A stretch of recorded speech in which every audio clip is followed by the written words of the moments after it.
ગુરુદેવ વિદ્યાર્થી મિત્રો, ચાણક્ય વિદ્યાલયમાં આપનું સ્વાગત છે। હવે આજે આપણે અભ્યાસ કરવાનો છે ધોરણ 10માં ચેપ્ટર નંબર 13, જેનું નામ છે વતનથી વિદાય થતા।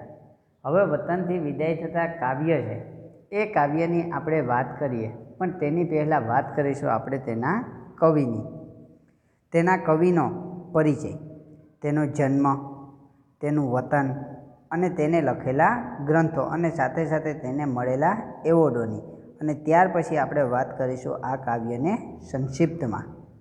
હવે આના જે કવિ છે વતનથી વિદાય થતાના નામ છે એનું જયંત પાઠક। જયંત હિંમતલાલ પાઠકનો જન્મ ગોઠ, જિલ્લો પંચમહાલ, ગોઠ ગામ છે, જિલ્લો પંચમહાલ એટલે પંચમહાલ જિલ્લાની અંદર આવેલું ગોઠ ગામમાં થયો। તેમણે દાહોદ અને સુરતની કોલેજમાં અધ્યાપક તરીકે કામગીરી કરી હતી। મરમર, સંકેત, વિસ્મય, મૃગયા, અનુનય વગેરે તેમના કવિતા સંગ્રહો છે। આ બધા એના કવિતાના સંગ્રહો આપવામાં આવ્યા। પછી ક્ષણોમાં જીવું છું તેમની સમગ્ર કવિતાનો ગ્રંથ છે। ક્ષણોમાં જીવું છું એ પોતાની સમગ્ર જે બધી જ કવિતાઓ છે એ બધી કવિતાનો એક ગ્રંથ બનાવવામાં આવ્યો ને તેનું નામ આપવામાં આવેલું છે સમગ્ર કવિતા। વાંચનાચલ તેમની નોંધપાત્ર એક સ્મરણ કથા છે। આધુનિક કવિતા પ્રવાહ, આલોક, ભાવિત્રી, કિમપી, દ્રવ્યમ તેમના વિવેચન ગ્રંથો છે। તેમને રણજીતરામ સુવર્ણચંદ્રક, ગુજરાત સાહિત્ય અકાદમી ગાંધીનગર અને સાહિત્ય અકાદમી દિલ્હીના એવોર્ડ પણ પ્રાપ્ત થયેલા છે। હવે આપણે પરિચય મેળવીએ આ કવિતાનો ટૂંકમાં, કે કવિતા શું કહેવામાં આવ્યું છે, તો એની આપણે વાત કરીએ તો વર્ષો પછી વતનમાં ગયેલા કાવ્યનાયકને વતનથી વિદાય થવાનું હોય છે। કાવ્યનાયક છે એ પોતે ધંધો કે રોજગાર માટે બીજા કોઈ રાજ્યની અંદર કે બીજા કોઈ ગામની અંદર પોતે જાય છે અને ત્યાંથી વેકેશન પડે છે, અથવા તો અમુક ધંધાની અંદર અમુક રજાઓ મૂકી અને પોતાના વતનની અંદર આવે છે, પોતાના ગામમાં આવે છે। પણ પોતાના ગામમાં આવ્યા પછી એનો સમય એવી રીતે પસાર થઈ જાય છે કે તેનો ખ્યાલ આવતો નથી, અને ઘણા વર્ષો પછી એ પોતાના વતનમાં આવે છે, પણ એ કાવ્યનાયકને વતનથી વિદાય થવાનું થાય છે, વતનથી બહાર નીકળવાનું થાય છે। ત્યારે અનુભવાતી પીડા અને સોનેટમાં વ્યક્ત થઈ છે। ત્યારે જે કાવ્યનાયક હતો એને જે પીડા અનુભવાય છે, જે દુઃખ થાય છે, એ દુઃખને આ કાવ્યની અંદર રજૂ કરવામાં આવી અને કાવ્યનો પ્રકાર છે સોનેટ। ઘણા વર્ષો પછી જે વન, જન, ખેતર, કોતર, ડુંગર, નદી મળ્યા હતા, ઘણા વર્ષો નીકળી ગયા અને ઘણા વર્ષો પછી એને વન, જંગલ, ખેતર, કોતર, ડુંગર આ બધું મળે છે, ત્યાં એ પહોંચે છે। તેમને છોડવાની ક્ષણ આવી ગઈ છે, તેમને છોડવાની એટલે કે તેમનેથી વિદાય થવાની, તેમનાથી દૂર થવાની એને ક્ષણ આવી જાય છે। જેમ જેમ ઢોર વેચાઈ ગયા પછી પોતાના મૂળ ઘરને ઝંખતું હોય તેમ કવિ પોતાના મૂળ પરિવેશને ઝંખ્યા કરે છે। જેમ એક ઢોર હોય, એક પશુ હોય, એ વેચાઈ જાય અને પોતાનું જે મૂળ ધણી, મૂળ ઘર હોય એને ઝંખતું હોય, ત્યાં જવા માટે તડપાપડ થતું હોય છે, તેમ કવિને પણ પોતાનું જે મૂળ પરિવેશ હતો, જે નાના મોટા જે જગ્યાએ થયા હતા, એ પરિવેશ, એ જગ્યા ને જે કાવ્યનાયક છે એ ઝંખ્યા કરે છે કે મારે ત્યાં જાઉં। પગ ઉપાડતા નથી, પોતે આગળ જવા માટે પગ ઉપાડે છે પણ પગ ઉપાડતા નથી, કારણ કે પોતાના વતનમાં રહેવું તેનું। જેમ વહી ગયેલું પાણી પાછું આવતું નથી, એમ વહી ગયેલો સમય પણ પાછો આવતો નથી। જેમ વહી ગયેલું પાણી હોય, એક વખત તમારા હાથમાં પાણી આવ્યું હોય અને એ પાણી નીચે ઢોરાઈ જાય તો એ પાણી કોઈ રીતે તમે ભેગું નથી કરી શકતા। એ જ રીતે સમય પણ એટલો જ મૂલ્યવાન, એટલો જ કિંમતી છે। એક વખત જો તમારા હાથમાંથી સમય નીકળી જાય, સમય પસરી જાય, તો તમે એ સમયને ફરી પાછો મેળવી શકતા નથી।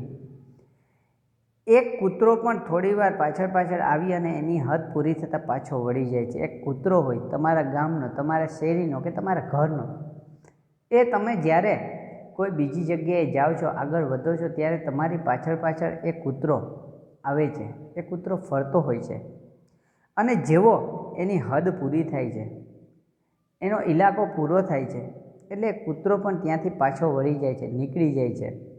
એ સ્વાભાવિકતા ભર્યું આલેખન થયું છે. આ સ્વાભાવિક છે, સ્વાભાવિક બાબત છે અને આ આલેખન આ કાવ્યની અંદર કરવામાં આવ્યું. અંતે કાવ્ય નાયકને ભ્રમ થાય છે કે જેમ બાળક રિસાય અને તેની માં તેને પાછું બોલાવતી હોય એમ મને મારી માં બોલાવે છે. અંતે કાવ્ય નાયકને એવો વિચાર થાય છે કે બાળક રિસાઈ જાય છે અને બાળક એકદમ રિસાઈ જાય છે. પછી એ બાળકને એની માતા હાથ ઊંચા કરીને બોલાવે છે. એ બાળકને બોલાવે કે તું મારી પાસે આવતો રહે, એને મનાવે છે. એમ કાવ્ય નાયકને પણ એમ થાય છે કે હું મારા વતનથી રિસાઈ ગયો છું અને મારી માતા પાછી બોલાવતી એવો ભ્રમ થાય છે. હકીકત નથી. આ માત્ર ને માત્ર ભ્રમ જ હતો. આ હકીકત વસ્તુ નથી. આમ વતન વિચ્છેદને કારણે અનુભવાતી કરુણાને ખૂબ સુંદર રીતે કવિએ આ સોનેટમાં મૂકી છે. આમ વતનના વિચ્છેદને કારણે વતનથી જુદા થાય છે, વતનથી અલગપણું થાય છે અને એ કારણે જે કાવ્ય નાયકને કરુણતા અનુભવાય છે, કરુણ વસ્તુ લાગે છે, દુઃખદ વસ્તુ લાગે છે, એ ખૂબ સુંદર રીતે આ કાવ્યની અંદર રજૂ કરવામાં આવી. અને કવિને આ કાવ્ય મૂકવાનો એક જ મતલબ છે કે માણસ છે એ પોતાના વતનથી, પોતાના મૂળ પરિવેશથી અલગ થાય છે ત્યારે તેને કેટલી કરુણા જાગે છે, કેટલું દુઃખ થાય છે, એ બાબત આ કાવ્યની અંદર કવિ જયંત પાઠકે રજૂ કરી. હવે આપણે કાવ્યની વાત કરીએ તો કાવ્યની અંદર પહેલી જ પંક્તિમાં કહેવામાં આવ્યું, એ મૂક્યું વન એ મૂક્યા જન, ઘણે વર્ષે મળ્યા જે ક્ષણ. એ મૂક્યું એટલે એ છોડ્યું, વન એટલે જે ગામ હતું એ ગામની બાજુમાં એક વન હતું, એ વનની અંદર ફરતા હતા, એ વનને મેં મૂકી દીધું. મૂક્યા એ જન અને મૂક્યા એ માણસો, જે જૂના પુરાણા માણસો હતા, એના કાકા, એની બા, એના પિતા, આ બધા જે હતા એને કે મેં મૂકી દીધા. ઘણે વર્ષે મળ્યા જે ક્ષણ, ઘણા વર્ષો સુધી મને ક્ષણ મળ્યું હતું, જે પળ મળ્યું હતું, જે હિંમત મળી હતી, એ બધું મેં છોડી દીધું, એ બધું મૂકી દીધું. મૂક્યા ડુંગરને નદી, મેં આ ડુંગર મૂકી દીધી, આ નદી મૂકી દીધી, આ ડુંગરને અલગ કરી નાખ્યો. વતનના એ કોતરો, ખેતરો અને વતનની અંદર જે કોતરો હતા અને જે ખેતરો હતા, જે ડુંગરો હતા, જે નદી હતી, આ બધું મેં મૂકી દીધું. કોતરોની વાત આપણે આગળ 9મા ધોરણની અંદર કરી કે કોતર શું હોય તો કે નદીનો પટ હોય અને એની આજુબાજુમાં જે જમીન હોય ને એને કોતર કહેવામાં આવે છે અને ત્યાં ખેતરો હતા. આ વતનની અંદર આવતા આ બધું મેં ભોગવ્યું હતું, એ બધું જ મેં છોડી દીધું છે. એ વનને મૂકી દીધું, એ જનને, એ માણસોને મૂકી દીધા છે. ઘણા વર્ષે જે ક્ષણ મળ્યા હતા, ઘણા વર્ષે જે પલ મળ્યા હતા, જે સમય મળ્યો હતો, એને હવે છોડવાનો વારો આવી ગયો. મેં ડુંગર મૂક્યા, નદી મૂકી, વન અને કોતર મૂકી દીધા. આંખો બે રહી ભાળતી વળી વળી પાછી, ભીડ્યું એ ઘર. આંખો એટલે કાવ્ય નાયકની જે આંખો હતી ને એ ભાળતી ભાળતી એટલે જોઈ રહી હતી, વળી વળીને, પાછું વળી વળીને જોઈ રહી હતી. શું જોઈ રહી હતી તો કે ભીડ્યું એ ઘર, ઘર જે બંધ કરેલું હતું, એને ઘર છોડી અને આગળ નીકળ્યા હતા ને, એ ઘર બંધ કરી દીધું ને, એ ઘર જોઈ રહ્યા હતા. એ ઘરને ઝંખતા હતા કે મારે આ ઘેર પાછું જવું છે, મારે આ ઘરમાં રહેવું છે. પછી આગળ કવિ પંક્તિ આપતા કહે કે વેચાઈ ગયું ઢોર જેમ તલખે કોઢાર છોડ્યું ધન. વેચાઈ ગયેલું જેમ ઢોર હોય, જે પશુ હોય, જેમ તલખે કોઠાર, કોઠાર એટલે ગમાણ આપણે કહીએ, એની મૂળ જગ્યા, છોડ્યું ધન, પોતાના ધન છોડી, પોતાના જે સાથે રહેનારા વ્યક્તિઓ હતા એને છોડી અને જાય છે. ત્યાર પછી એ પોતે એ સાથે રહેનારા વ્યક્તિઓને, પશુઓને ઝંખતું હોય કે હું આની સાથે રહું, હું આની બાજુમાં જ રહું. એ જ રીતે કાવ્ય નાયક પણ વળી વળી અને જોઈ રહ્યા હતા કે હું મારા ઘરમાં પાછો ચાલ્યો જાઉં. પછી આગળ હવે કેવી મુસીબત પડે છે એની વાત કરે છે. કેડી આગળ જાય પાય અવડા કેમે કરી ઉપરે. કેડી આગળ જાય છે, કેડી ચાલતી નથી, પણ કેડી તો આગળ જવા માટેની હતી કે હું આગળ નીકળું, આગળ ફરું. પાય અવડા, પણ એના પગ અવરા પડતા હતા. કેડીમાં આગળ વધવાને બદલીમાં એ પાછળ પાછળ ચાલતા હતા, પાછળ ફરતા હતા. શા માટે? તો કે એને મન નથી કે હું આગળ નીકળું, હું મારું ગામ, હું મારું સ્થળ, હું મારું વન, હું મારું જંગલ મૂકીને હું આગળ જાઉં. એટલે કેડી આગળ જતી હતી પણ અવળા પડતા હતા, કેમે કરી ઉપડે, પગને હું કેમ ઉપાડું, આગળ કેમ વધું? આંખો જાય ભરાય વાટ તરુની કાટાળી દાઢી નડે. આંખો કે મારી ભરાઈ જાય છે, આંખોમાંથી પાણી ઉભરાય છે આગળ વધતા, આગળ જતા. વાટ તરુની કાટાળી દાઢી નડે છે. વાટ એટલે રસ્તો, રસ્તો છે તરુનો, એ જંગલવાળો રસ્તો છે, ઝાડવાળો રસ્તો છે, પણ ત્યાં મને છે કાટાળી ઝાડી, એ કાંટા નડે છે. આગળ જતાં કાંટા ખૂપે છે મારા હૃદયમાં, કારણ કે મને તો ગમે છે ક્યું? તો કે મારું વતન. અને મારા વતનને છોડતા આગળ હું રસ્તા ઉપર જાઉં તો પગ ઉપડતા નથી, ત્યાં કાંટા ખૂપે છે. હૈયું ઉજળાય રક્ત તસિયા ફૂટે ધીમેથી જરે. હૈયું ઉભરાય છે, હૈયું એ કે મારું ઉભરાઈ આવે છે, ઉજળાઈ આવે છે. આ કાંટા નડે છે, એ કાંટા મારા હૈયાની અંદર લાગે છે, અને એ કાંટા લાગવાથી રક્ત ટસિયા ફૂટે છે. શરીરમાંથી જેમ લોહી નીકળતું હોય ને એ રીતે મને દુઃખ થાય છે આ વતન છોડતા, આ વતનમાંથી બહાર નીકળતા, કે આ વતનને છોડી દેતા. મારા પગ ઉપડતા નથી. આઘે વેકુળથી નદીની હજી આંગળીઓ રમે. અને આઘે આઘે એટલે દૂરથી, દૂરથી જોઉં તો વેકુર, વેકુર એટલે નદીનો કાંઠો, રેતી. એ રેતી હતી, એ નાના નાના પથ્થરો હતા. નદીની હજી આંગળીઓ રમે, એ નદીને કાંઠે હજી મારી આંગળીઓ રમતી હોય ને એવું મને દેખાય છે. આગેથી કે આ વેકુરની અંદર, આ રેતીની અંદર મારી આંગળીઓ રમતી હોય ને એવું દેખાય છે. મને આ વતન છોડવું નથી, આ વતનથી દૂર જવું નથી. હવે ત્યાંથી થોડો આગળ વધતા કહે છે કે ચાલો જીવ, જવાનું આગળ નહીં આ કાળના વેણમાં.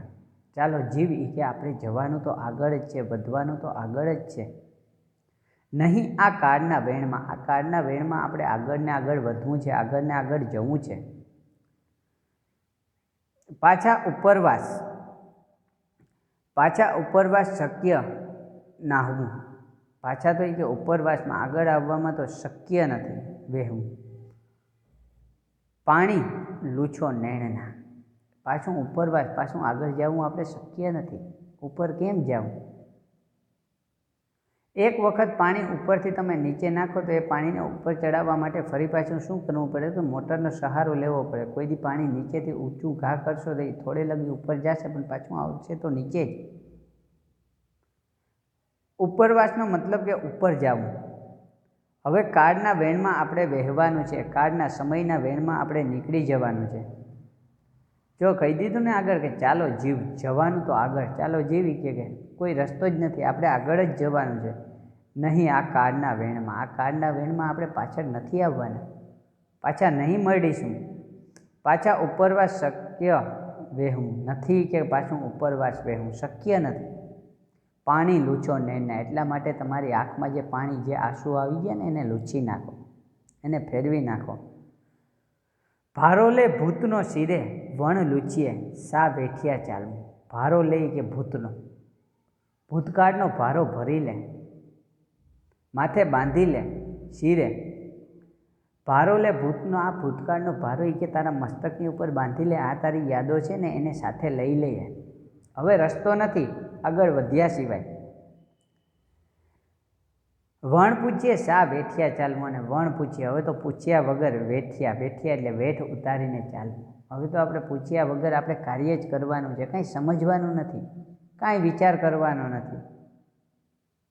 ભલે એ કે આપણને આ જૂનું ઘર, જે આપણો પરિવેશ છે એ ગમે છે, પણ એનો ભારો લીધા વગર, એને સાથે લીધા વગર આપણે વેઠિયાની જેમ હવે તો ચાલવાનું જ છે, આગળ વધવાનું જ છે.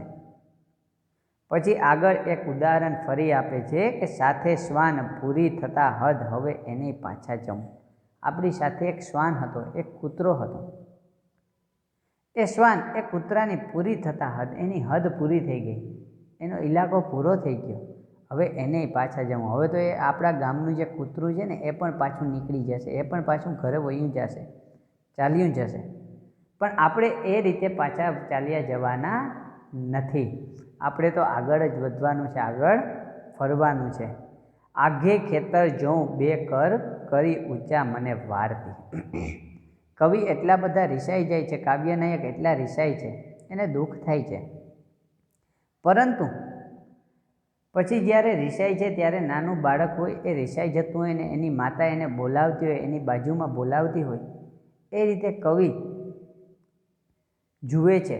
તો આઘે ખેતર જોઉં, આઘેથી કે મારા ખેતરોમાં જોઉં છું, મારા ખેતરની અંદર જોઉં તો મને શું દેખાય?